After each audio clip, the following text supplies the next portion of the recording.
Don't you think the Indian mobile market is a fascinating place? It was always dominated by foreign players, but in the past few years, we've seen the rise of a lot of Indian companies manufacturing Android smartphones. Akanksha is going to show us 3 such phones which will topple the biggest in the world of Android.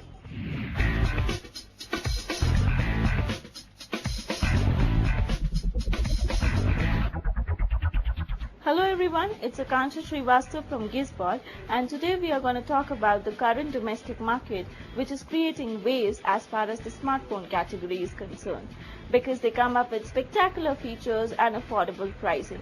If going by the latest IDC report, the time is not so far when the smartphone market would see a possible reshuffle in the top 5 vendors as far as the budget category is concerned. While there are companies such as Motorola, HTC, Samsung and LG which are making rounds in the market with their own affordable set of offerings, there are other Indian manufacturers as well which are getting into the act. And these include 3 companies that are currently battling it hard to get on field and on papers, and these are Micromax, Intex and Celkon. Their biggest bets so far in the market are Micromax Unite 2, Celkon Millennium Vogue Q55 and Intex Aqua Style.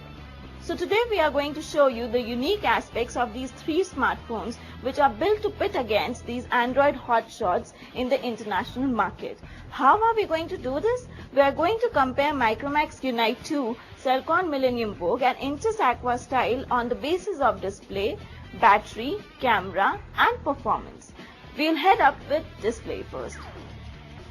As far as the display and resolution of the Micromax, Celkon and the Intex units we have today are concerned, you might not be very convinced with the contrast and the dimensions on the rendering, but at the price cost of under 10,000, this is the best the market has to offer right now.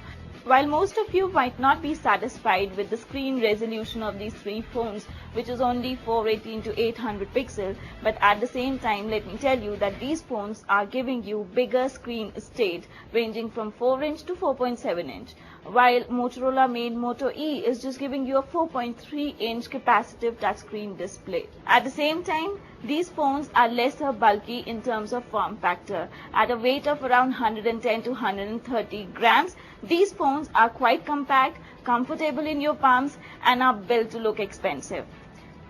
Coming to the designing aspect, the Micromax and the Celkon unit have left edges as bare, and on the right side you will find the volume button and the power button. On the other hand, the Intex phone, the manufacturer has very carefully played with every aspect as far as the capacitive button, the volume button, the power button is concerned, because they have placed the volume button on the left side, comfortable to use, and again the power button is on the right side.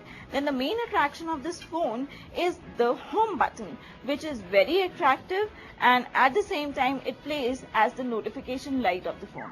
Camera being one of the most important aspects over here, whether it be the Micromax unit or the Celkon unit or the Intex unit, the manufacturers have added one of the best cameras over here which could have been added in a budget segment, and also they have given added features at the same time. So when you compare it with the Motorola Moto E, the world knows it that Motorola compromised on the camera optics as far as the Motorola E is concerned, but at the same time you will find front-facing cameras over here in these 3 smartphones.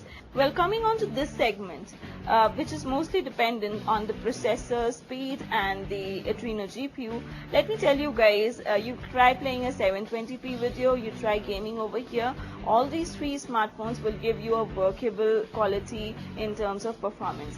It might not be satisfying for many, which might compare these 3 units performance with the high-end smartphones which are present in the market, but the operations at the end of the day are quite smooth. This can be happening because all the 3 units of the Micromax, Celkon and the Intex come equipped with quad-core processors, and coming with that, the download speed, the scrolling speed, the pinch to zoom, the rendering while web browsing in these 3 phones is completely smooth, especially when compared to the Motorola and Samsung and HTC counterparts. So after the camera aspect, for most of the buyers, battery is one of the key aspects while buying a smartphone. So as far as these 3 units are concerned, Micromax and Celkon come fitted with 2000 mAh battery, and those are removable, and the Intex units comes with a 1400 mAh removable battery. So how does it differ in terms of how long does it last?